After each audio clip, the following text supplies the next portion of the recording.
ప్రత్యేకమైన ప్లేస్లో అంత కేవలం అనుకుంటున్నాను నేను. క్రిస్మస్ అయిపోయింది, తర్వాత ఇంకా ఇంకొక సందర్భం, ఇంకో పండుగ అంతే. దాని తర్వాత మనం జాగ్రత్తగా చల్లారిపోతాం. కానీ సంవత్సరం అంతానికి వస్తున్నాం కాబట్టి ఇంకా కొన్ని రోజుల్లో సంవత్సరం దాటేస్తున్నాం మనం. ఆ సంవత్సరం అయినా సరే కొంచెం బలంగా ప్రారంభించాలి. ఎలా ప్రారంభించాలి?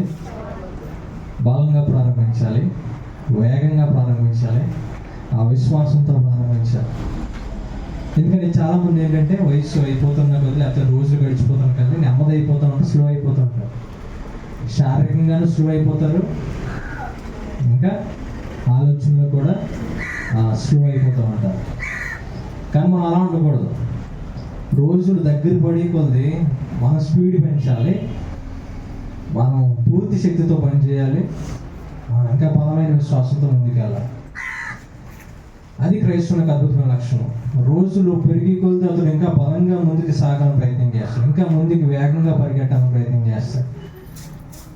మనం ఎప్పుడు మన ఆలోచనలో ఎప్పుడు తగ్గకూడదు. ఎప్పుడు మన దృష్టి ఎప్పుడు కింద వాటి మీద ఉండడానికి వీల్లేదు. ఎప్పుడైతే మన దృష్టి పైన వాటి మీద ఉంటుందో మనం ముందుకు పరిగెట్టడానికి, ముందుకి ఆలోచించడానికి మనకి ఆలోచనలు వస్తూ ఉంటాయి. దేవుడు జ్ఞానం తెలియజేస్తూ ఉంటాడు. అప్పుడు మనం ఖాళీగా ఉండలేం. మన సమయం మనకి చాలా తక్కువగా కనబడుతూ ఉంటాం. ఎలాగో ఉపయోగించుకోలే సమయం అనే ప్రయాణం వస్తూ ఉంటాం.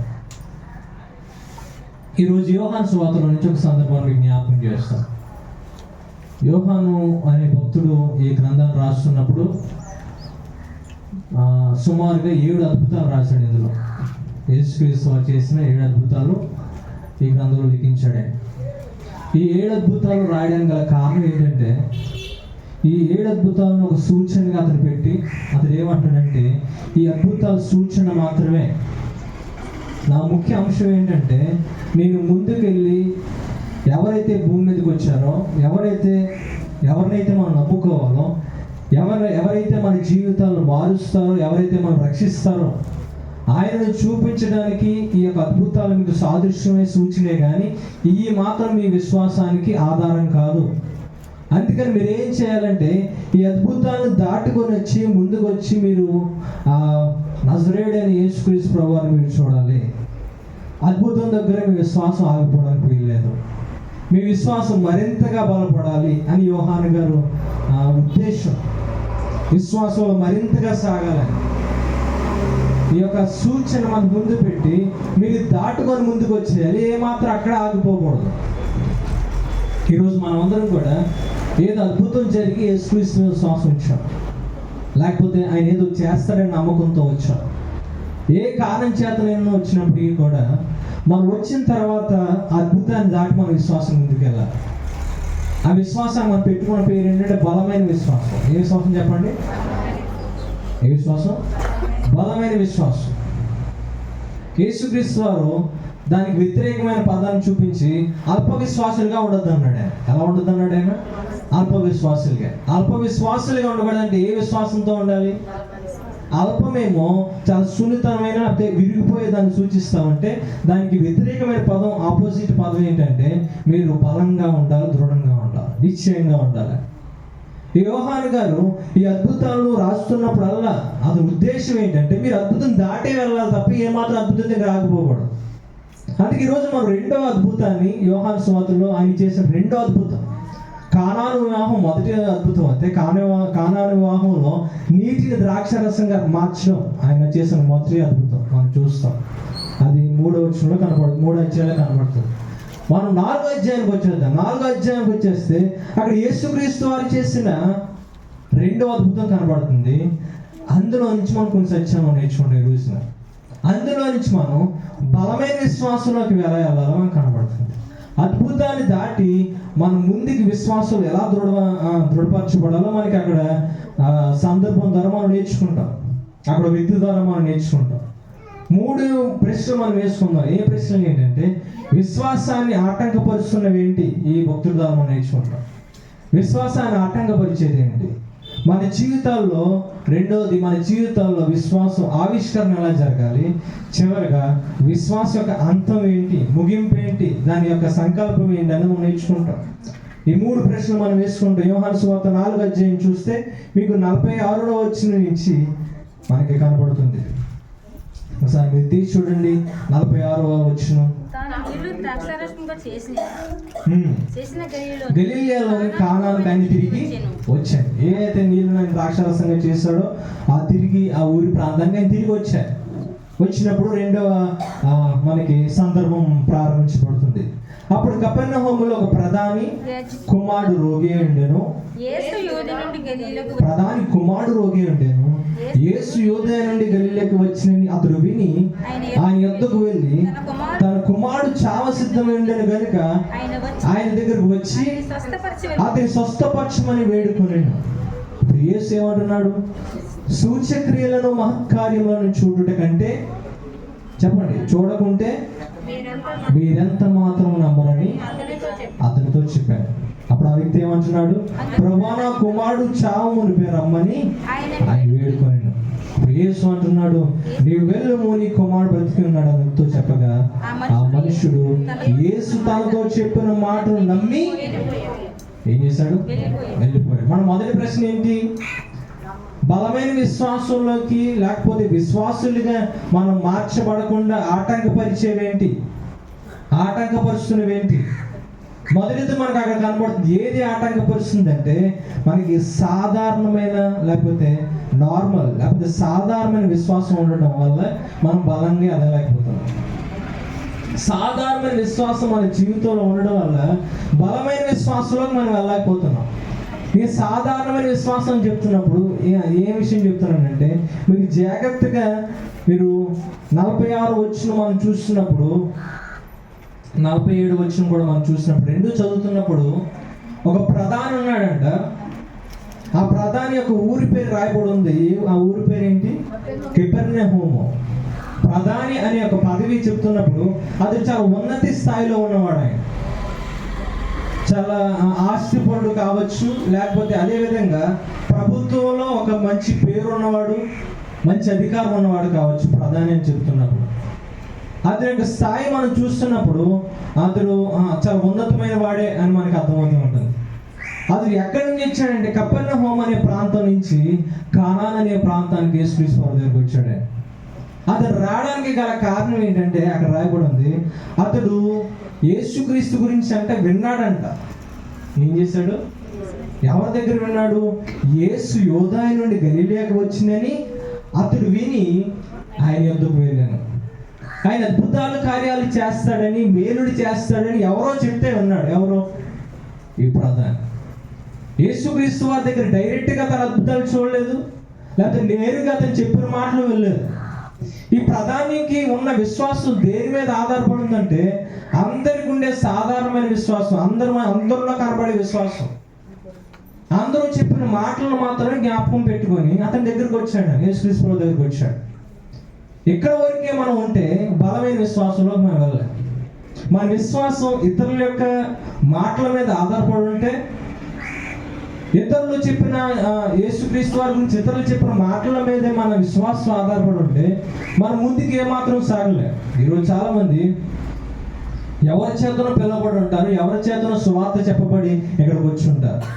కానీ మీ విశ్వాసం వాళ్ళ మాటల మీద ఉండిపోవడానికి వెళ్ళలేదు. అది దాటుకొని ఎవరి దగ్గరికి వెళ్ళాలి?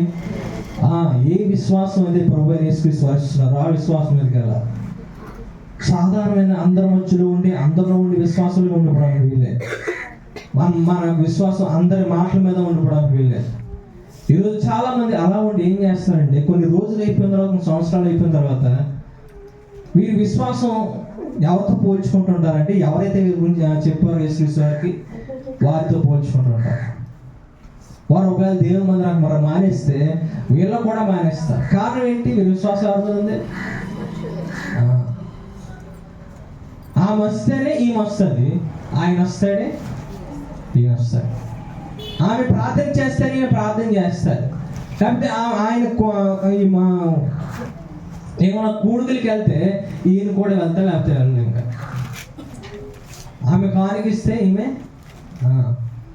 ఫస్ట్ ఏం చేస్తుందంటే ఆమె ఈ సీనియర్ అయితే ఎవరైతే చెప్పారో ఆమె దగ్గరికి వెళ్ళి కానుక వేద్దాం అనుకుంటే ఎంత కానుక ఏమంటాం, ఎవరి దగ్గరికి వెళ్తే ఫస్ట్ ఎవరైతే మాటలు అందించారో వాళ్ళ దగ్గరికి వెళ్తాయి. మన విశ్వాసం ఎప్పుడు కూడా అక్కడ ఆధారపడదు. నేను ఎంత వేస్తున్నాను, నేను ఒక 100 రూపాయలు కానుక వేస్తున్నాను, సీనియర్ నువ్వే 100 రూపాయలు కానుక వేస్తే నేను జూనియర్ కాబట్టి ఒక 50 రూపాయలు కానుక వేస్తే సరిపోతుంది. సీనియర్ గారు మీరు ఎప్పుడు మందిరానికి వెళ్తారంటే నేను అన్ని సర్దుకొని వెళ్ళాలి కాబట్టి 10 గంటలకు వెళ్ళిపోతాను, నువ్వు పోయి 10 గంటలకు వెళ్తామంటే జూనియర్ కాబట్టి 10:30కి వెళ్తే నాకు సరిపోతుంది. అంటే ఇన్ని సంవత్సరాల నుంచి నీ మాటలు నీ విశ్వాసం అంతేమంటే నేను నీకంటే చిన్నవాడిని, నీకంటే తక్కువ ఉంటే ఏం మాత్రం పర్వాలేదు. ఈ కపెర్నహూము నుంచి వచ్చిన ప్రధాన యొక్క మా విశ్వాసం కూడా వాళ్ళ మాటల మీద ఆధారపడింది. అందుకే ఒక బలమైన విశ్వాసంలోకి వెళ్లకుండా క్రైస్తవంలో విశ్వాసులుగా మారకుండా ఆటంకపరిచే మొదటిది ఏంటంటే ఒక వ్యక్తి విశ్వాసం అందరి విశ్వాసంలో సాధారణమైన విశ్వాసం మీద ఆధారపడకూడదు. సాధారణమైన విశ్వాసం ఉండడానికి వీల్లేదు. రెండోది మనం చూసినప్పుడు సూచన విశ్వాసం ఉండకూడదు. ఏ విశ్వాసం? ఇక్కడ ప్రధాని వచ్చి అంటున్నాడు, యేసుక్రీస్తు వారి దగ్గరికి వచ్చి మాట్లాడుతున్నప్పుడు మీరు జాగ్రత్తగా చూడండి. ప్రధాని ఏమంటున్నాడు? అయ్యా నా కుమారుడు చాలా సిద్ధమై ఉన్నాడు అని మనసులో ఉంది ఇతనికి. అతను ఆ విషయం చెప్పాలని వచ్చాడు ఆయన. కానీ ప్రభు అతను చూడగానే ఏమంటున్నాడు? సూచ్యక్రియలను మహత్య కార్యములను చూడుట కంటే చూడకుంటే మీరు ఎంత మాత్రం నమ్మరని అతనితో అతను అక్కడ నిలబడి ఉన్నాడు. ఆ ప్రజలు ఉన్నారు, వాళ్ళందరినీ చూసి అంటున్నాడు ఆయన. తర్వాత ఇతను వస్తాడని తెలుసు, వచ్చి తన కుమారుని స్వస్థత అడిగాడని తెలుసు యేసుక్రీస్తు వారికి. అందుకే ముందుగా ఏమంటున్నాడంటే విశ్వాసంతో మాట్లాడుతాడు. అంటే విశ్వాసం గురించి ఆయన ఒక పునాది వేస్తే ఏమంటాడంటే మీరు సూచక్రియలు జరగకపోతే ఏ మాత్రం కూడా నన్ను నమ్మరు అంటున్నాడు ఆయన. ఒక స్టేట్మెంట్ ఇచ్చేస్తున్నాడు ఆయన. మీరు ఏదైనా అద్భుతాలు కార్యాలు చేస్తేనే నన్ను నమ్ముతారు, కానీ నా మాటలను నేను నిజంగా పట్టుకొని నమ్మడానికి మీకు విశ్వాసం లేదు. ఆయన చేస్తున్నాడు సూచక్రియల కోసం ప్రాధాన్యపడకూడదని, అద్భుతాల కోసం వెళ్ళడం అని కాదు. కానీ అంటున్నాడు మీరు నన్ను నమ్మడం మీ అద్భుతం మీద ఆధారపడుతుంది, దాటి వచ్చి నన్ను నమ్మట్లేదు మీరు. ఈ వ్యక్తి కూడా సూచన మీదే ఉంది. అందుకే ఏమంటున్నాడు? అయ్యా నా కుమారుడికి అద్భుతం చేయమంటున్నాడు. ప్రార్థన చేయడంలో తప్పు లేదు. అయ్యా స్వస్థపరిచేయాలని ప్రార్థన చేయడం తప్పు లేదు. అయ్యా నాకు కార్యం చేయని అడగడం తప్పు లేదు. కానీ విశ్వాసం ముందుకు వచ్చి ఆయన దాటి వచ్చి ఆయన మీద ప్రాధాయపడి యేసు వైపే ఆధారపడాలి అన్న మనసు రాలేదు. అక్కడ ఆగిపోయాడు. అక్కడ వరకు ఆగిపోయి సూచక్రియ వరకు కావాలి నాకు అని అంటున్నాడు. సూచక్రియ ఉంటే జరిగితే సరిపోదు, నా కుమారుడు బాగుపడితే సరిపోదు అనుకుంటున్నాడు. మనం జాగ్రత్తగా గమనిస్తే ఎందుకంటే మనం సూచక్రియ మీదే ఆధారపడకూడదంటే ఒక కారణం ఉంది. ఎందుకని ఒక అద్భుతం మీదే ఆధారపడకూడదంటే అది దేవుని అగౌరవపరుస్తుంది. దేవుని మాట ఏం చేస్తుంది? అది అగౌరవపరుస్తుంది. అందుకే మరో చాట ఆయన మాట్లాడుతున్నప్పుడు సూచక్రియలు అడుగుతున్నారు. ఎవరు అడుగుతున్నాడు సూచక్రియలు? అద్భుతాలు అడుగుతున్నప్పుడు ఆయన ఏమన్నాడు ఒకసారి చూడండి. మత్తయి సువార్త 12:38 వచ్చింది చూడండి. అక్షర యేసుక్రీస్తు వారు సూచక్రియల గురించి ఎలా స్పందిస్తున్నాడు చూడండి. శాస్త్రుల్లో పరిచయులు కొందరు వచ్చి బోధకుడా నీ వలన ఒక సూచక్రియ చూడగూర్చున్నాం, పొందగూర్చున్నాం. ఆయనతో చెప్పినప్పుడు ఆయన ఏమంటున్నాడు? వ్యభిచారులైన చెడ్డతరు వారు సూచక్రియను అడుగుచున్నారు, ప్రవక్త అయిన యోనాను గూర్చిన సూచక్రియే గాని మరి ఏ సూచక్రియ వారికి ఏమదంట? యేసుక్రీస్తు స్పందన చూడండి. వీళ్ళు ఏమడుగుతున్నారంటే సూచక్రియను అడుగుతున్నారు. ఈ తరం వారు సూచక్రియ అడుగుతున్నారు, కానీ యోనా గురించి సూచక్రియ తప్ప మరొకటి అనేది ఇంకా లేదు. ఎందుకంటే యోనాకు సూచక్రియ ఎవరు నమ్మలేకపోతే, పాత నియమ ధర్మశాస్త్ర గ్రంథంలో యోనా జీవితంలో చేసిన అద్భుతాన్ని ఎవరు నమ్మలేకపోతే ఇంక ఏ సూచక్రియ వీరి మధ్య జరిగించినా సరే వీరు నమ్మరు. మనం చాలా మంది అంటారు అద్భుతం చేస్తే నమ్మేస్తానని అంటారు. లేదు, అద్భుతంగా జరుగుతున్నప్పుడు అది అవమానకరమైన పరిస్థితి. అయ్యా ఇది జరిగితే నేను నమ్ముతానయ్యా అని అంటున్నప్పుడు మనం దేవుడిని ఏం చేస్తున్నాం? అవమానపరుస్తున్నాం. మీకు ఉదాహరణ చెప్పాలంటే, ఒక తండ్రి తన కుమారుడు దగ్గరికి వచ్చి, ఆ కుమారుడితో ఇదిగో నీకు ఒక 10,000 రూపాయలు బ్యాంకులో వేసాను. 16 సంవత్సరాల కుమారుడి దగ్గరికి వచ్చి ఒక 10,000 రూపాయలు బ్యాంకులో వేసాను, ప్రతి నెల కూడా 10,000 రూపాయలు బ్యాంకులో వేస్తాను. ఒకనొక వయసు వచ్చేసరికి కొన్ని లక్షల రూపాయలు వస్తాయి. అప్పుడు నువ్వు మంచి వాహనాన్ని కొనుక్కుంది, కానీ ప్రతి నెల కూడా ఇన్స్టాల్మెంట్లో 10,000 రూపాయలు వేస్తా.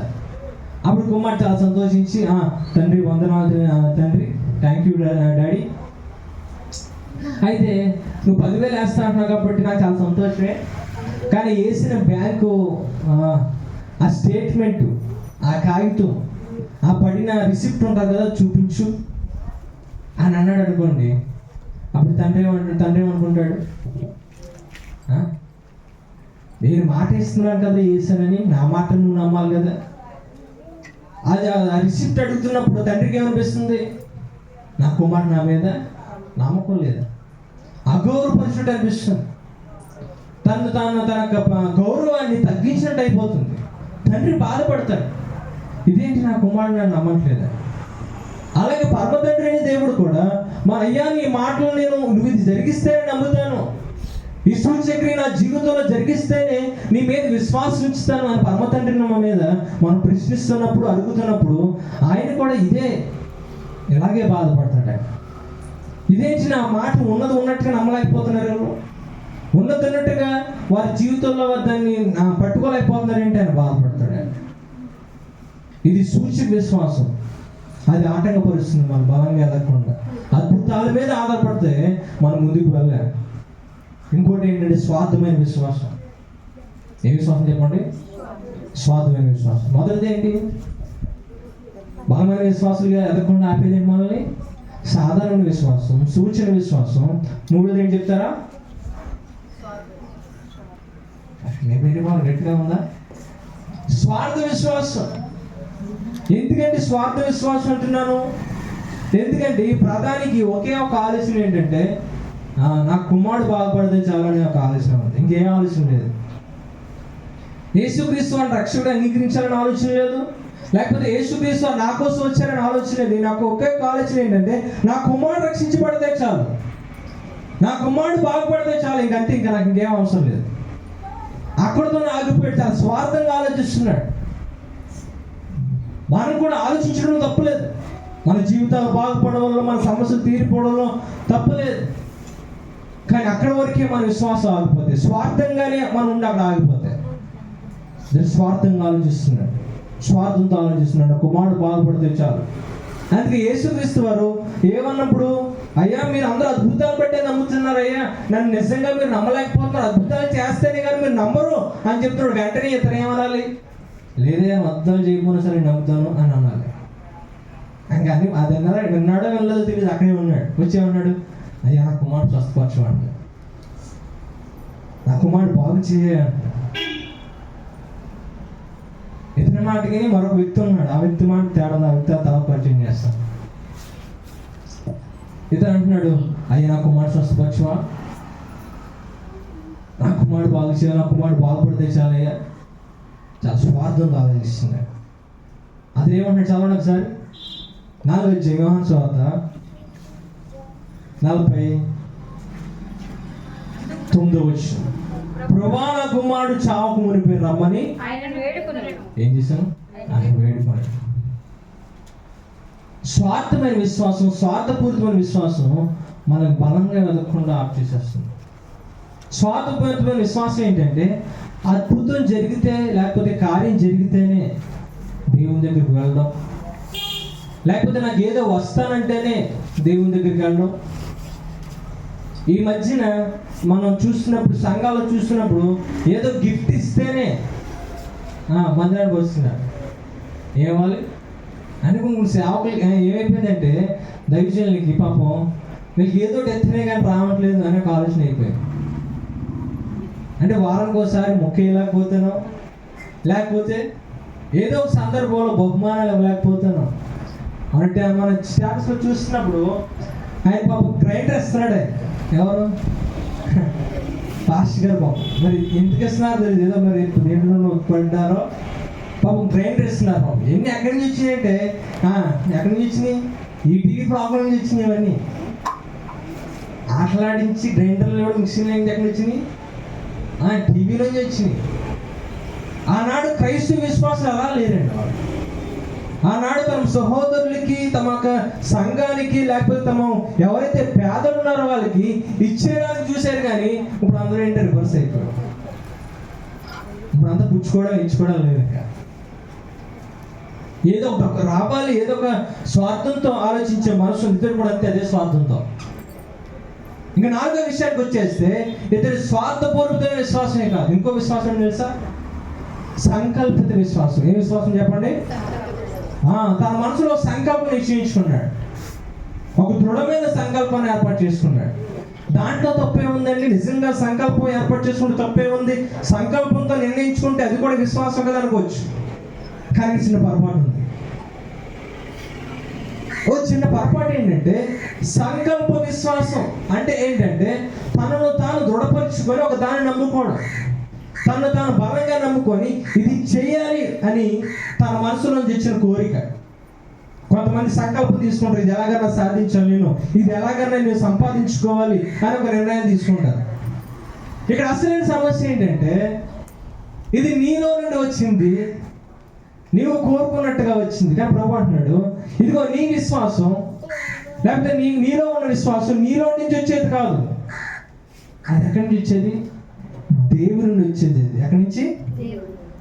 దేవుని నుండి వచ్చేది. నీ నుండి వచ్చి నీలో దృఢమైన నిశ్చయంగా సంకల్పంగా వస్తే అది ఏమాత్రం నిలబడదు. ఆయన ఎందుకని ఈ మాట చెప్తాడంటే, అతడు ఏమంటున్నాడు? అయ్యా, నా కుమారుడికి అద్భుతం చేయాలి కాబట్టి నువ్వేం చేయాలి? నువ్వు నా దగ్గర రావాలి. ఏమంటున్నాడు? యేసుక్రీస్తు వారు ఏం చేయాలి చెప్తున్నాడు? రావాలంటున్నాడు. అప్పుడు యేసుక్రీస్తు వారు ఏమంటున్నారు? నేను రానుగా నువ్వు వెళ్ళి అంటున్నాడు. ఈ యొక్క భక్తుడేమో ఈ కపెర్నహూములో ఉన్న ఈ ప్రధాని ఏమంటున్నాడంటే, అయ్యా నువ్వు రా మా ఇంటికి అంటుంటే యేసుక్రీస్తు అంటున్నారు నువ్వు వెళ్ళి అంటున్నాడు. ఆయన మీరు ఇద్దరు ఆలోచన చూసారా? అంటే మన జీవితంలో ఏదో కార్యం జరగాలి, ఎలా జరిగితే ఎలాగ అవుతేనే జరిగినట్టు అని అనుకుంటుంటాం. ఒకసారి దేవుడు చెప్తాడు, ప్రభు ఎలా చేయాలి, అలా చేయాలి ప్రభు అని. అప్పుడు వెంటనే అయ్యా నువ్వు రా, వచ్చి కార్యం చేయాలంటే నేను రాను వెళ్ళంటున్నాడు. నువ్వు అనుకుంటున్నాను వస్తే కార్యం జరుగుతుందని, కానీ నువ్వు అనుకున్నట్టు నేను చేయను. నువ్వు ఆశించిన విధంగా నా ఆలోచనలు ఉండవు, నా ఉద్దేశాలు ఏ మనుషుడు ఎరగడు, నా సంకల్పాలు ఏ మానవుడి యొక్క తలంపులకు గ్రహింపని ఆలోచనలు అవి ఏ మానవుడు గ్రహించలేడు. అతను రాయి అంటే యేసుక్రీస్తు ప్రభువు అంటున్నారు నువ్వు వెళ్ళు అంటున్నాడు. నువ్వు వెళ్ళు, నీ కుమారుడు బ్రతికి ఉన్నాడు. అదే రాయి నా కుమారుడు చెప్తుంటే రక్షించంటే అలా కాదు, నువ్వు వెళ్ళు, నీ కుమారుడు వెళ్తాడు. మన నిశ్చయత వేరే ఉంటుంది. ఆయన నిశ్చయత ఎందుకంటే ఆయన నుంచి రావాలి మన విశ్వాసం, ఆయన మాట వినేటట్టుగా రావాలి మన విశ్వాసం. మన విశ్వాసం ఆయన దగ్గర వెళ్ళి ప్రభువా ఏం చేయమంటావు అన్నట్టు అడిగినట్టు ఉండాలి. అది యోహాను సువార్త 4:50 మనం చూసినప్పుడు అతను అంటున్నాడు నువ్వు వెళ్ళు అంటున్నాడు. ఇప్పుడు మనం అంటున్నాం ప్రభువా నీ మాట వింటాను నేనని, నీ మాట వింటాను ప్రభువా, నీ చిత్తమే జరిగిస్తాను ఆయన, నా ఉద్దేశాలు కావు ప్రభువా. పాపం పెళ్ళిలో, ముందు జరిగిన పెళ్ళి వివాహంలో కూడా అందరూ కూడా ద్రాక్షారసం అయిపోయినప్పుడు యేసుక్రీస్తు వారి దగ్గరికి వచ్చి అయ్యా మా ద్రాక్షారసం అయిపోయిన వివాహంలో ఏం చేయమంటావు ఆయన ఆలోచిస్తుంటే వాళ్ళు అనుకోవచ్చు ఈయన ఏమన్నా ద్రాక్షరసాలు పుట్టించచ్చేమో అనుకోవచ్చు. కానీ ప్రభు అన్నాడు నేలతో నింపండి అన్నాడు. ఇదేంటి ద్రాక్షరసం కావాలంటే నీళ్ళు కావడం ఏంటి? నీళ్ళు కాదు కదా కావాల్సిన ద్రాక్షరసానికి. అయినా సరే వారు ఏం చేశారు? ప్రభు మీద విశ్వాసం ఉంచి ఆయన చెప్పించేశారు. నిజమైన విశ్వాసం ఏంటంటే మన సంకల్పం కాదు, మనలో ఉండే నిశ్చయిత కాదు, మనలో ఉండే వచ్చింది కాదు. విశ్వాసం, ఆత్మీయ విశ్వాసం అనేది దేవుడి నుండి వచ్చిన విశ్వాసం. అది బహుమానం కింద వస్తుందండి విశ్వాసం. అందుకే మనం ఎల్లప్పుడు కూడా చెప్పగలం అయ్యా నీ చిత్తం ఏంటి అని అడగగలం. పాత నిబంధనలో ఒక చిన్న బాలుడు ఉన్నాడు, రాత్రికాల సమయంలో ఆ బాలుని దేవుడు పిలుస్తున్నాడు. ఏమంటున్నాడు? సమూయేలు సమూయేలు అని పిలుస్తున్నాడు. సమూయేలు సమూయేలు అని పిలుస్తున్నప్పుడు ఈ స్వరం ఆ వ్యక్తికి ఎలా వినపడింది అంటే దైవజనుడి స్వరం వినపడింది. ఎందుకంటే ఈ వ్యక్తి మందిరంలో పడుకున్నాడు. ఆ మందిరం దగ్గరే లేకపోతే ఆ గృహం దగ్గరే ఆ దైవజనుడు ఏలి కూడా ఉన్నాడు. అక్కడే దేవుడు మాట్లాడుతున్నప్పుడు ఆ స్వరం ఎలా వినపడింది ఆ వ్యక్తికి, సమూయేలుకి? దైవజనుడు మాట్లాడినాడు. వెంటనే పరుగు పని వెళ్ళిపోయాడు. మొదటి సమయంలో కనబడుతుంది మనకి. పరుగు వెళ్ళిపోయి దైవజనుడి దగ్గరికి వెళ్ళి, అయ్యా మీరు నన్ను పిలిచారా అని అడిగాడు. మొదటి సమయంలో 3:9 మనం చూస్తాం. అయ్యా దైవజనుడు మీరు నన్ను పిలిచారా? లేదు లేదు, నేనేం పిల్లలేదు, నువ్వు వెళ్ళిపో, నేనేం పిల్లలేదు, నువ్వే కలవాళ్ళు ఎక్కడ వెంటనే ఏమో వెళ్ళిపో అన్నాడు. మళ్ళీ లేదా సమయంలో అని మెలని స్వరం పడుతుంది. ఎంత భాగ్యం చూడండి సమయానికి, చిన్న వయసులో దేవుని స్వరం పడ్డం, దేవుడు మాట్లాడబడ్డం. ఎందుకంటే దేవుని దగ్గర దేవుని సంఘంలో పరిచయం చేయడం అలవాటు సమయానికి. తర్వాత మళ్ళీ వెళ్ళాడు, అయ్యా నన్ను పిలిచారా? లేదా నువ్వు వెళ్ళి పడుకోరా, ఎవరు పిలుస్తారు, నేను రాత్రి నిద్ర లేకుండా చేసేస్తున్నావు. సరే వెళ్ళిపోయాడు. మళ్ళీ వెళ్ళిపడుతుంది సమయాలు పాపం ఏమనుకున్నా మనసులు, ఇదేంటి దైవజనుడు ఏంటి నా మాట నిలబడితే స్పష్టంగా నిలబడుతున్నాయి, మళ్ళీ పిలవలేదంటే మర్చిపోతున్నారని చెప్పి మళ్ళీ అయ్యా నన్ను పిలిచారా? అప్పుడు అర్థమైపోయింది. చదవండి అక్కడ మొదటి సమయం 3:9. దైవజనుడు అంటున్నాడు, నీవు పోయి పండుకోము, ఎవరైనా నీ పిలిచిన యెహోవా నీ దాసుడు ఆలకించున్నాడు. ఎక్కడ చూసారా? ఏలికి తెలుసు దేవుడు పిలుస్తున్నాడు. ఎవరు తెలుసు? ఏలికే తెలుసు. అందుకే ఏమంటున్నాడు? యెహోవా నీ దాసుడు ఆలకించున్నాడు అని చెప్పు. యెహోవా నీ దాసుడు ఆలకిస్తాడని చెప్పు. మొదట ఏమన్నాడు? ఎవరైనా పిలిస్తే అన్నాడు.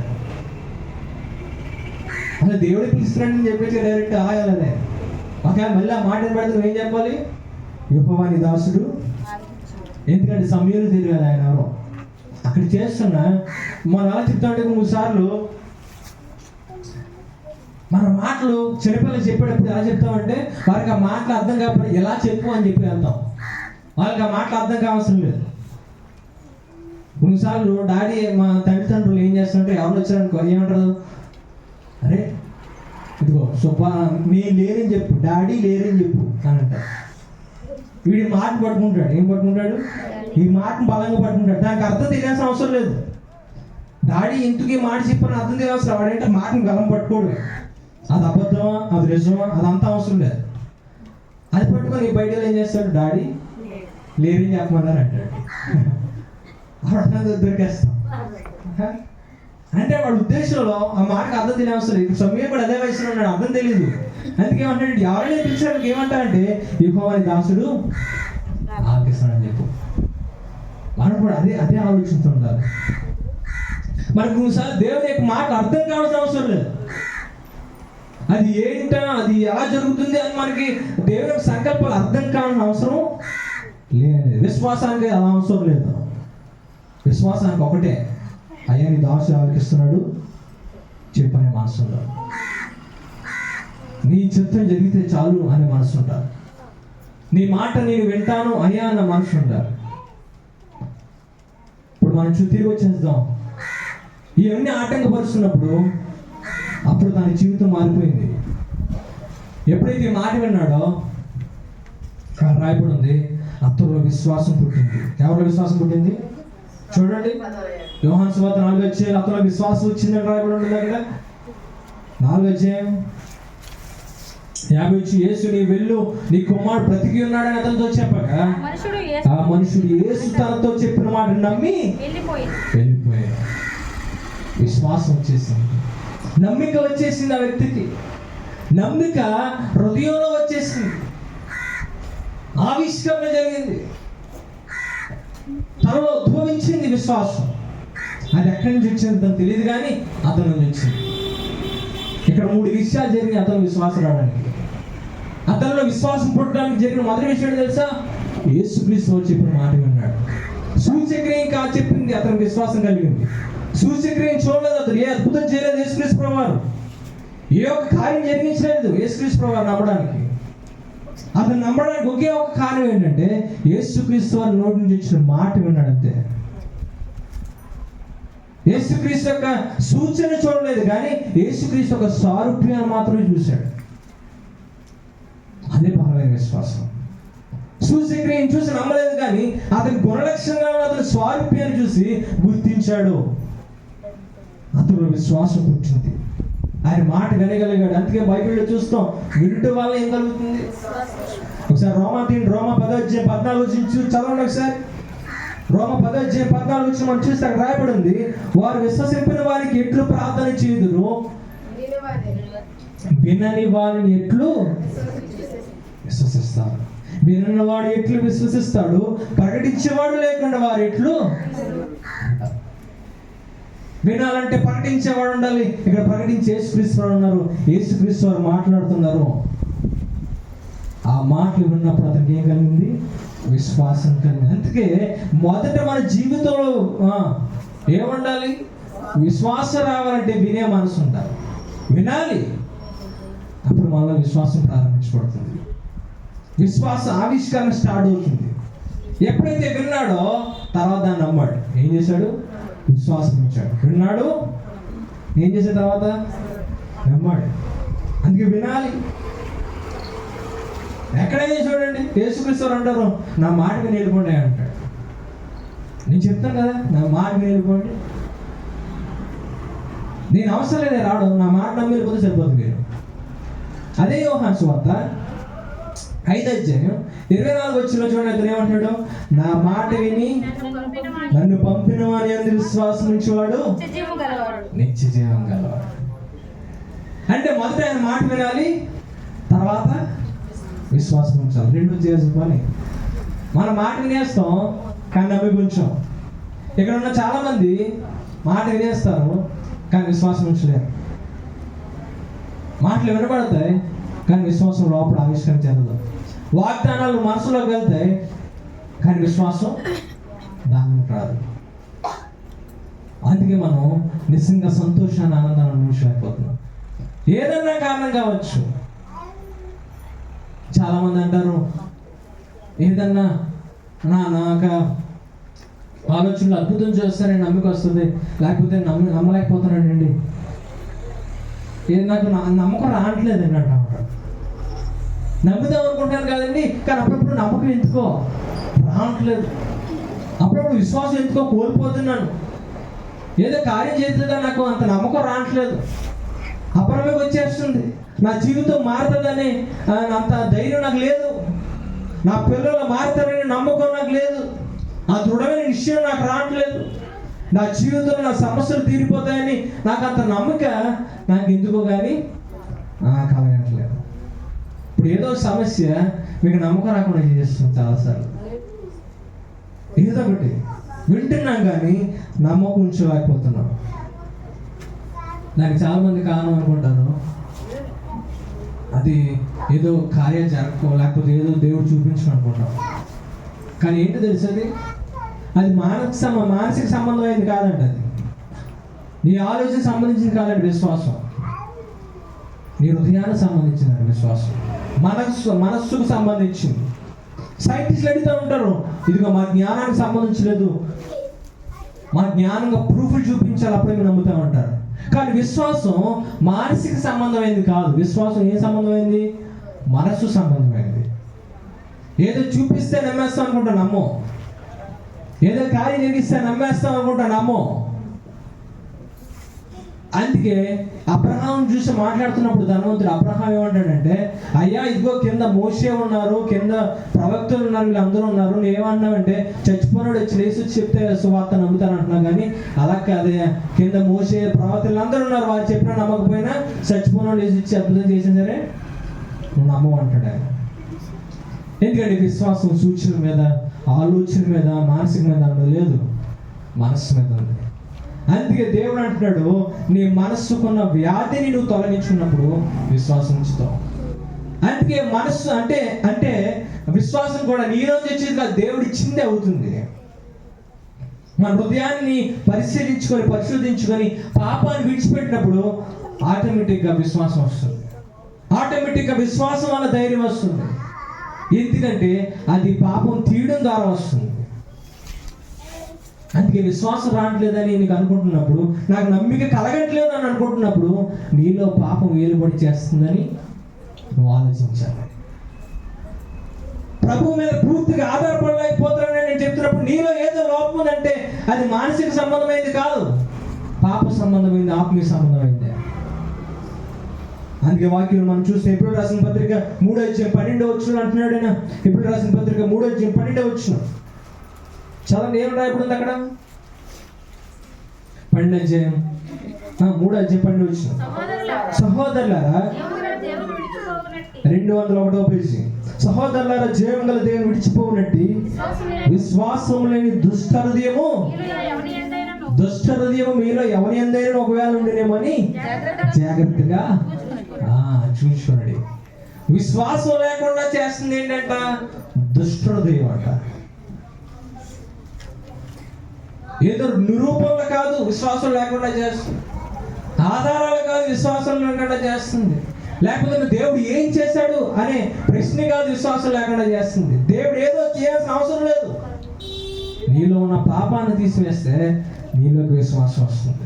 ఈరోజు అనుకుంటారు దేవుడు ఏదో చేస్తే విశ్వాసం ఉంచుతా అనుకుంటారు. ఆయన ఇచ్చే కార్యాలు చేయాల్సిన అవసరం లేదు, ఆయన రావాల్సిన అవసరం లేదు అని అంటున్నాడు. నువ్వు వెళ్ళు అని అంటున్నాడు ప్రధానితో. ఎందుకంటే నా మాట వింటే విశ్వాసం వచ్చేస్తుంది, నీకు నా మాట మీద నమ్మకుండా విశ్వాసం ఉంచింది. అందుకే బుద్ధిహీనుడు ఏమంటాడు? దేవుడు లేడని ఎక్కడ అనుకుంటాడంట? కీర్తనలో ఉంటుంది 14:1. దేవుడు లేడని బుద్ధిహీనులు తమ హృదయంలో వారు చెడిపోయిన వారు అసహ్య కార్యాలు చేయుదురు, మేలు చేయవాడు అక్కడును లేడు. దేవుడు లేడని చెప్పడానికి కారణం ఏంటంటే హృదయంలో ఉన్న దుష్టత్వం. హృదయంలో ఉన్న దుష్టత్వానికి దేవుడు లేడని చెప్పడానికి సంబంధం ఉంది, అంటే విశ్వాసానికి సంబంధం ఉంది. పాపంలో ఎప్పుడైతే మనం జీవిస్తామో దేవుని మీద నమ్మకం ఉండదు మనకు.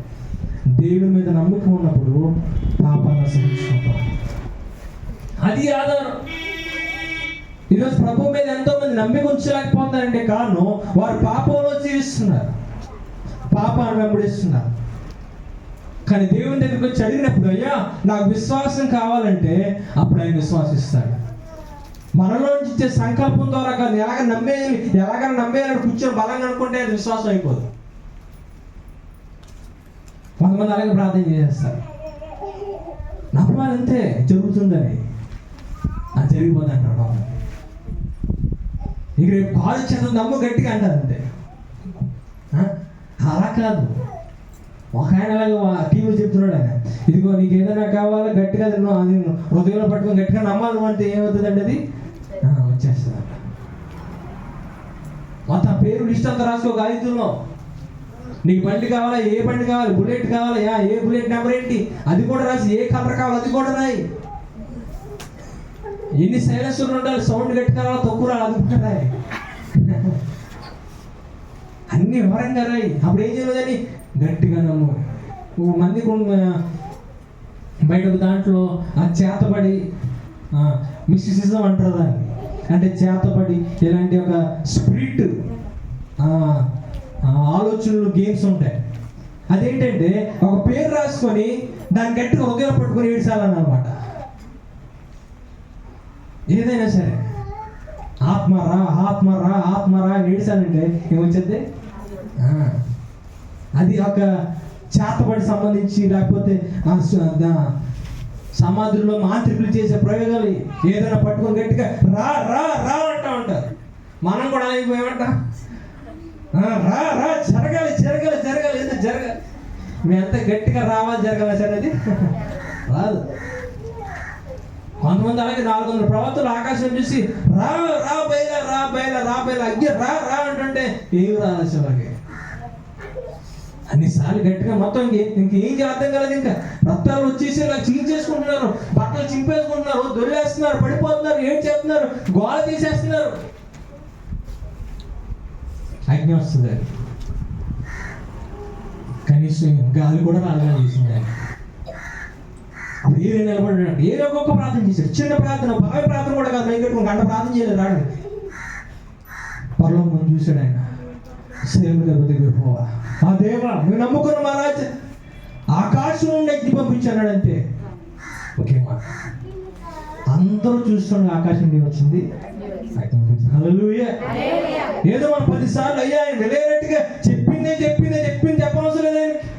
ఆయన చెవిటి వాడు కాదు, అజ్ఞాని కాదు. చెప్పిన మాట 100 సార్లు చెప్పాను కానీ ఆయన ఒక్కసారి చెప్తే చాలు ఆయన. అవునా? కొంతమంది 10 సార్లు చెప్తాను, 10 సార్లు చెప్పట్లేదు దేవుని. అందుకే దేవుని ప్రార్థించేటప్పుడు, దేవుని అడిగేటప్పుడు చాలా స్పష్టంగా నీట్గా అడగాలి. నీకు ఏదైనా కావాలంటే ప్రభా నీకు ఇది కావాలి ప్రభా, ఇది దయచే ప్రభా అని అడగాలి. కానీ ప్రార్థన మొదలుకొని ఎక్కడి వరకు కూడా ప్రభా నాకు ఆరోగ్యం కావాలైనా, ప్రభా నాకు కాలు కావాలైనా, ప్రభా నన్ను నొప్పి పోవాలి ప్రభా, నువ్వు మొదటి అడిగా కదా ఆరోగ్యం కావాలి, అందులోకి వచ్చేస్తుంది ఇష్టం. మనం ఒక మనిషితో మాట్లాడుతున్నట్టుగా మాట్లాడాలి. అలాగే తక్కువ చేసి కాదు, గౌరవించి మాట్లాడాలి. అలాగని చిన్నపిల్లలతో మాట్లాడినట్టుగా ఇష్టానుసారమైన మాటలు మాట్లాడేం కాదు, ఏదో గొప్పవారితో మాట్లాడాలి. అలాగే గొప్పవాడు కాబట్టి ఏదో మన తెలియని భాషను మాట్లాడడం కాదు. కొంతమంది ఏం చేస్తారు, దేవుడితో మాట్లాడినప్పుడు మాట మారిపోతూ ఉంటుంది, బేస్ వాయిస్ వచ్చేస్తూ ఉంటారు. ఇక్కడ మాతో మాట్లాడతారు, దేవుడి దగ్గర ప్రభు మా జీవితాల్లో మార్చలేదు అదంత అవసరం లేదు, అంత చేయాల్సిన లేదు. మా ప్రభు మా బ్రతుకులు మార్చు, సర్వభౌముడు అక్కడ మాట తగ్గవసరం లేదు, సమలిన కదిలిన మాటలు రావసరం లేదు. ఏయో మాటలు వచ్చేస్తా ఉంటాయి, మరి బయట మాట్లాడే మాటలు అవసరం లేదు. అయ్యి స్పష్టంగా ఎలా మాట్లాడతారో మాట్లాడచ్చు. అలాగని తక్కువ చేసి మాట్లాడుకోవాలి. అలాగని చెప్పింది తిరగేసి మరగేసి మళ్ళీ చెప్పకూడదు. ఏదన్నా కార్యం చేస్తున్నప్పుడు కొంచెం చూడాలి, మన మాట హల్లెలూయా చెప్తున్నప్పుడు ఆలోచించాలి, దేవుని కోసం హల్లెలూయా చెప్తున్నాం, దేవుని స్తోత్రం చెప్తున్నాం. కొంత ప్రార్థనలు నవ్వుస్తూ ఉంటాయి, ప్రభు నా మోకాలు ఎప్పుడు వచ్చాను ప్రభు, దేవుని స్తోత్రం అంటారు. ఇదే నాకు అర్థం కాలేదు. వాళ్ళ ఉద్దేశం అలా కాదు. నీ ఉద్దేశం నిజంగా నీ కాళ్ళు నొప్పి వచ్చాక దేవుని స్తోత్రం చెప్తున్నావు నువ్వు కాదు. ఒకరు ప్రార్థన చేస్తున్నారు, మీరు వాళ్ళకేమో ఒక హాస్పిటల్లో ఒకరు ప్రార్థన చేస్తున్నారు, లోపల క్యాన్సర్ వ్యాధి ఉంది, పాస్కరంగా ప్రార్థన చేయమన్నారు. మనకు ఊత పదం ఏంటంటే ప్రతి ప్రార్థన కూడా దేవుని స్తోత్రం హల్లెలూయా అంటే జ్ఞాపకం చేసుకునే టైం రావాలి, మన తర్వాత ఏం చేయలేము. అందుకే మనం ఏం చేస్తామంటే ప్రభా మా ప్రార్థన చేసిన మా సంఘాన్ని దీవించు ప్రభా, నీ నామానికి స్తోత్రాలు, ప్రభా మా కుటుంబాన్ని దీవించు ప్రభా, నీ నామానికి వందనాలు అని మా పక్కన ఏం చేస్తామంటే జోడిస్తూ ఉంటాం, ఎందుకు మాకు గుర్తు రావాలి. సో అలాంటప్పుడు ఏం చేస్తూ ఉంటాం, ప్రభా క్యాన్సర్ వ్యాధి వచ్చింది ఆయన, నీ నామానికి స్తోత్రాలు, నొప్పి వచ్చేసిన ప్రభా నీ నామానికి స్తోత్రాలు. ఆ ఉద్దేశంతో అన్నమాట మన మాటలు వేరే మాటలు వచ్చేస్తూ ఉంటాయి. కానీ భక్తులు చూడండి, కీర్తన చదవడం ప్రార్థన చేయడం నేర్పిస్తాడు భక్తుడు. మీకు కీర్తన తెలిసి ఏ సందర్భంలో ప్రార్థన చేయడం నేర్పిస్తాడు. మన ప్రార్థన ఎవరు నేర్పించాలి? నేర్పించాలండి ప్రార్థన మనకి ప్రభు యేసుక్రీస్తు నేర్పించాలి. ఒకసారి యేసుక్రీస్తు నేర్పించి ప్రార్థన చూడండి, ఒక్క మాట మళ్ళీ రివర్స్లో ఉండదు. ఎందుకంటే ఒకసారి చెప్తే చాలండి. అలా ఒక మాట మనం చెప్తూ అంతే ఎన్ని మాటలన్నా వస్తాయి ఆయన దగ్గర. అప్పుడే మనం కీర్తన చదవాలి. ఒక మాట మళ్ళీ రివర్స్ రాదు, మీకు ఎన్నో మాటలు. ప్రార్థన చూద్దామా? 51 ప్రార్థన చేయండి ఒకసారి. కీర్తన 51 అధ్యాయం తీయండి. 51 చదవండి ఒకసారి. ఎంత అద్భుతంగా ప్రార్థన చేస్తున్నాడు, తను చేసిన పొరపాటు నుంచి ప్రార్థన చేస్తున్నాడు కీర్తనకారుడు. ఏమంటున్నాడు? మన ప్రార్థనకి ఆ ప్రార్థన తేడా చూడండి. దేవా నీ కృప చెప్పున నింపుము, నీ వాత్సల్య బాహుల్యము చెప్పున నా అతిక్రమము తుడిచివేము, నా దోషం పోవునట్లు బాగుగా కడుగుము, నా పాపం పోవునట్లు నన్ను పవిత్రపరచుము. నా అతిక్రమం నాకు తెలిసే ఉన్నవి, నా పాపం ఎల్లప్పుడూ నా ఎదుట ఉన్నది. ఒక మనుషుడితో మాట్లాడేట్టుగా గౌరవంగా మాట్లాడుతున్నాడు. ఆ మాటలు చదవండి. ఎంత ప్రార్థన, నీ పాపంలో పుట్టిన వాడును పాపంలో నా తల్లిగా పొందరించింది, నా అంతరంగంలో సత్యం లేదా, కానీ సత్యాన్ని కోరుకుంటున్నాను. హిమ వంటి తెల్లగా మార్చేయి అని ప్రార్థన చేస్తున్నాను. అందుకే ప్రార్థనలు అన్నప్పుడు కీర్తనలు చేసి చదవండి, ప్రార్థన వస్తుంది. దేవుని దగ్గర ఎలా ప్రార్థన చేయాలో నేర్పిస్తారు. అంతేకాక అజ్ఞానంగా చెప్పిన మాట మాట్లాడడం కాదు, ఇది రావాలని మాట్లాడడం కాదు. మాట వింటే చాలు మనం వింటాం, ఎందుకంటే దేవుడి నుంచే వస్తుంది కాబట్టి విశ్వాసం. ఎఫెసీయులకు రాసిన పత్రిక 2:8-9 చూద్దాం ఒకసారి. ఎఫెసీయులకు రాసిన పత్రిక 2:8-9 చూడండి దయచేసి. మీరు విశ్వాసం ద్వారా కృప చేతనే ఏమైనంట దొరికిందా? అందరూ దొరికిందా? తీటి అందులో మంచి మాట ఉంది. ఎఫెసీయులకు రాసిన గ్రంథం 174 అంతేనా? 2:8 174 పేజీ. మీరు విశ్వాసం ద్వారా కృప చేతను రక్షించబడి ఉన్నారు, ఇది మీ వలన కలిగినది కాదు, దేవుని వరం. విశ్వాసం హల్లెలూయా. ఈ విశ్వాసం ఎవరిది? దేవుని నుంచి వచ్చే విశ్వాసం. అందుకే ప్రభువా అపనమ్మిక రాకుండా నమ్మిక దయచేయని ఒక భక్తుడు ప్రార్థన చేశాడు, ఒక వ్యక్తి ప్రార్థన చేశాడు. ఎందుకంటే విశ్వాసం అనుకుంటే వచ్చేది కాదు, పదే సార్లు అంటే వచ్చేది కాదు. విశ్వాసం దేవుని వరంగా వస్తుంది. దేవుని వరమే మనం రక్షిస్తుంది తప్ప ఇంక నువ్వు ఎవరి దగ్గరికి వెళ్ళి నువ్వు పరంగా అడగమ్మా కాదు, విశ్వాసంతో అడగమ్మా కాదు. ప్రభువుని అడగమ్మా, విశ్వాసం కావాలని. ప్రభువుని అడిగి విశ్వాసం దయచేయమని ఆయన అడిగితే విశ్వాసం దయచేస్తాడు. అప్పుడు విశ్వాసంతో అడుగు కార్యం జరుగుతుంది. విశ్వాసం దేవుడిచ్చే వరం. అది క్రియల వల్ల కలిగినది కాదు కనుక ఎవడును అతిశయపడలేదు. అందుకే నా విశ్వాసం గొప్పదండి, నేను ప్రార్థన చేస్తే కార్యం జరిగిపోయేటప్పుడు నేను ప్రార్థన చేస్తే ఎలా వచ్చేసేదండి. కొంతమంది సాక్ష్యం చెప్తాను, నేను ప్రార్థన చేయగానే గొప్ప కార్యం జరిగిపోయాను. అయినా అవసరం లేదు, ఎందుకంటే దాంట్లో అతిశయం నీకు లేదు, అతిశయం ఏది కాదు. నేను ప్రార్థన చేయగానే ఈ అద్భుతం జరిగిపోయిందని నేను అతిశయించడం వీలేదు, ఎందుకంటే నీ వల్ల ఏ కార్యం జరిగేది కాదు. అదేమన్నాడు ఆయన?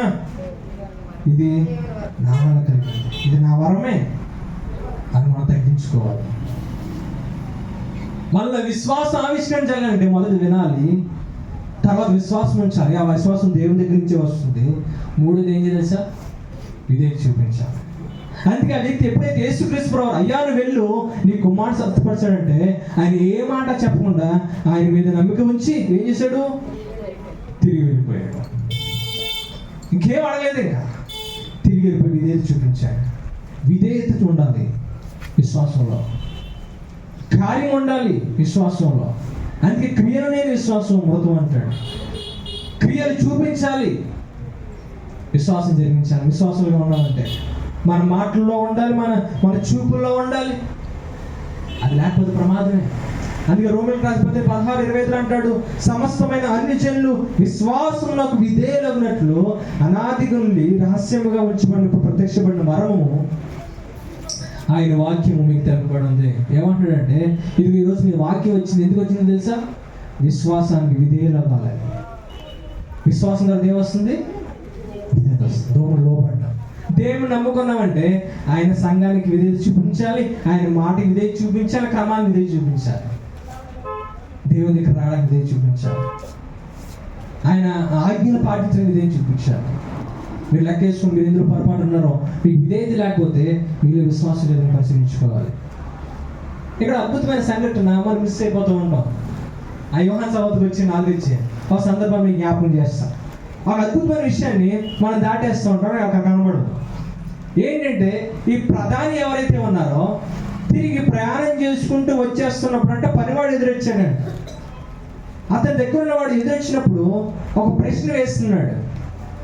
మీరు చదివితే చూడండి, అక్కడ అతను ఇంకా వెలుచుండగా 51వ వచనం, అతని దాసులు అతనికి ఎదురుగా వచ్చి అతని కుమారుడు బ్రతికి ఉన్నాడని తెలియజెప్పారు. ఇక్కడ 2 విషయాలు అర్థం చేసుకోవాలి.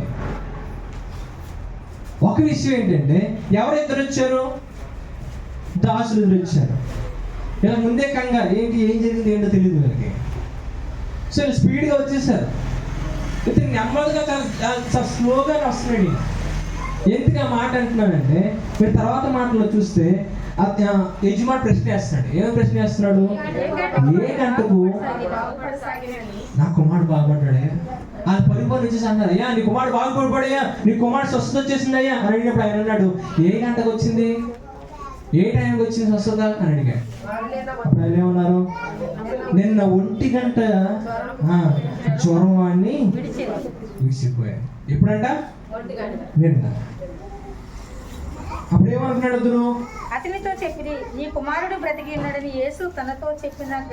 అప్పుడు ఏమన్నాడు? యేసు తనతో చెప్పిన గంట అదే అని తండ్రి తెలుసుకొని అతడు అతని వారును నమ్మిరి. నిన్న జరిగిందంట కార్యం. ఇతను ఇంటికి ఎప్పుడు వెళ్ళాడు? మరుసటి రోజు వెళ్ళాడు. దాదాపుగా 24 గంటల టైము. కపెర్నహూము నుంచి కానానికి ఎంత దూరం చేస్తే 20 మైళ్ళు. ఇతడు ప్రధాని కాబట్టి గుర్రం మీద వెళ్ళాడు అనుకోండి, అటు ఇటు దాడి గుర్రం మీద ఎలాగో పడి వెళ్ళాడు అనుకోండి, మహా అయితే 3 గంటలంట. ఎక్కడి నుంచి? కానాన్ ఊరు నుంచి కపెర్నహూము అనే తన ఇంటికి వెళ్ళడానికి ఎన్ని గంటలు? 3 గంటలు. సరే ఎలాగో వెళ్ళాలంటే 5 గంటలు వేసుకోండి. ఆయన ఇతనికి ఎంత ఏం పడ్డది? 24 గంటలు పడ్డది. మరి ఇతను కుమారుడు ప్రమాదంలో ఉన్నప్పుడు, కుమారుడు చావుగ్రతంలో ఉన్నప్పుడు మనం ఏం చేస్తాం? ఒక మనం యేసుక్రీస్తు అయ్యా రక్షించేయండి అంటే యేసుక్రీస్తు వారు రక్షించి వెళ్ళిపోమంటే ఏం చేస్తాం? అమ్మో నా కుమారుడు బతుకున్నాడో లేదో, ఏమైపోవడం ఏంటో అని పరిపాలన ఆట ఇచ్చుకొని ఏదో ఇచ్చుకోను కంగారుగా నీకు ఎవరిని ఊరుకోబెట్టరు, ఇంకా పరిగెట్టేస్తాను. ఎవరు ఊరుకోరండి? ఎవరైనా సరే కుమారుడు బ్రతుకున్నాడో లేదని పరుగు పని చూసేస్తాం. కానీ ప్రధాన అలా కాదు. నేను అది స్వస్థత జరిగితే ఎంతో నెమ్మదిగా సాకి వెళ్ళాడు. కారణం తెలుసా? నేను విశ్వాసాన్ని వినడమే కాదు, విశ్వాసం ఉంచడమే, ఆయన మాట వినడమే కాదు, విశ్వాసం ఉంచడమే కాదు, విధేయత చూపించడమే కాదంట. ఆ మాట మీద ఆనుకొని విశ్రాంతి తీసుకున్నాడు. ఏం చేశాడు? ఆ రెస్ట్, దాని మీద విశ్రాంతి పొందాడు. అందుకే యేసుక్రీస్తు చెప్తున్నప్పుడు భారం మోస్తున్న సమస్యలు నా దగ్గరకు రండి అంటే ఏంటి? నా మాటల మీద మీరు విశ్రాంతి పొందండి, నెమ్మది పొందండి, ఆనుకోండి అని చెప్తున్నాడే. ఇంత ప్రయాణంలో అతను ఎంత సాఫీగా ఉన్నాడంటే అతనికి అర్థమైపోయింది, దేవుడు మాట ఇచ్చాడు కాబట్టి ఖచ్చితంగా జరగాల్సిందే. అతని క్రియలలో అది కనబడుతూ ఉంది. చాలా మంది దేవుడు కార్యం జరిగిస్తాడని నమ్ముతున్నా అది క్రియలలో వారి హృదయాల్లో కనబడదు. అమ్మ నీ జీవితాన్ని బాగు చేస్తానని ప్రభు చెప్తున్నా సరే మళ్ళీ చింతిస్తూ ఉంటాం, మళ్ళీ భయపడుతూ ఉంటాం భవిష్యత్తు గురించి. ఏమైపోతుందని మళ్ళీ ఆలోచన వచ్చేస్తూ ఉంటాయి. మాట అయితే నమ్మ, కానీ నీ మనస్సులో మాత్రం నెమ్మది లేదు, విశ్రాంతి లేదు, శాంతి లేదు, దేవుని మీద ఆనుకోవడం లేదు. కానీ ప్రభు అంటున్నాడు, నిజమైన విశ్వాసం మనం ఉండాలంటే నువ్వు మాట మీద ఏం చేయాలి? ఆనుకొని నమ్మి కొంచెం విశ్రాంతి పొందాలి. విశ్రాంతి మన దాని మీద కనిపెట్టి ఉండాలి. అందుకే కీర్తనకారుడు మనం అంటాడు, మీరు కీర్తనకారులు చూస్తే 37 యెహోవా ఎదుట మౌనంగా ఉండి ఆయన కొరకు కనిపెట్టుకున్నాము. కీర్తన 37 ఏం చేయాలంట? ఆయన మాట కోసం కనిపెట్టాలి. ఎంతకాలం అయినా సరే. ఆ భక్తుడు కపెర్నహూములో ఉన్న ప్రధాని 24 గంటల తర్వాత వెళ్ళి ఎంతో ప్రశాంతంగా దేవుని మాటను విశ్వసించాడు, నమ్మకించాడు. అదంతా క్రియలో కనబడ్డది. మనకు అర్థమైపోతుంది అక్కడ, అది దేవుని మాట నమ్మాడు. ఈరోజు మనం కూడా మన జీవితంలో కార్యాలు జరగకపోతున్నప్పుడు, అయ్యా వాగ్దానం చేశా కదయ్యా, నిన్నే నమ్ముకున్నాను, నీ మాటను కనిపెట్టుకుని ఉంటాను, మౌనంగా ఉంటా. అందరి దగ్గరికి వెళ్ళిపోయి ఇదిగో నా సమస్య వచ్చేసింది ఏం చేద్దామట్లేదని అందరి దగ్గరికి వెళ్ళి గోల్ చేయను నేను. ఎందుకంటే నా ప్రభు నాకు వాగ్దానం చేశాడు, ఆయన మాట మీద నేను ఏం చేస్తాను? నమ్మకం ఉంచుతాను, ఆయన మీద ఆనుకుంటాను. అటువంటి నమ్మకం అనుకుంటాను. అందుకే మత్తయి 8:8 మనం చూస్తే ఒక శతాధిపతి కూడా అంటాడు, అయ్యా నీ మాట సెలవిస్తే చాలు, రావాల్సిన అవసరం లేదు, నీ మాట చెప్తే చాలు, అక్కడ కార్యం జరిగిపోతాడు. ఇందులో ప్రభువా నేను నా ఇంట్లోనికి వచ్చేటప్పుడు నేను పాత్రుడు కాదు, నువ్వు మాట మాత్రం సెలవు, అప్పుడు నా దారుడు స్వస్థపరచుకోవాలి.